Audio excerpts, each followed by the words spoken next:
5 members మేము. అక్క చెల్లెలేనా? అన్నయ్య ఒక అబ్బాయి, నలుగురు నలుగురు అక్క అక్క చెల్లెలు. చెల్లెలు. ఓకే. 5 మంది. మీరెన్నామా? నేను సెకండ్. సెకండ్. థర్డ్ నేను. అన్నయ్య తర్వాత నేను. ఓకే. 5 మంది అనాథలం అయిపోయాం. అంటే దిక్కు మాకు ఎవరు అసలు అయ్యో మేమున్నాము అని సపోర్ట్ చేయలేని పరిస్థితి అప్పుడు.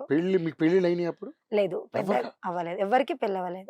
పెద్ద అక్కకు ఒక్క ఆమెకే పెళ్ళయింది. తర్వాత తాతయ్య ఉండి ఎడ్ల బండిలో మమ్మల్ని తీసుకెళ్లడం వాళ్ళ ఇంటికి. మేనమామ, మేనత్త, అమ్మమ్మ, తాతయ్య చాలా అంటే చాలా అండి అసలు. నేను ఆ మాటల్లోకెళ్తే నేను మళ్ళీ కంట్రోల్ అవ్వలేను. ఆ స్టేజ్‌లో ఆహ్, నే నాకేదైనా కావాలి అంటే విలేజ్ నుంచి హైదరాబాద్‌కి రావాలంటే ఆలోచించేవాడిని. మీరు బాధపడుతుంటే నాకు ఏడుపొస్తుంది. ఏదైనా తినాలి అంటే దొంగతనంగా పంపించేది మా అక్క.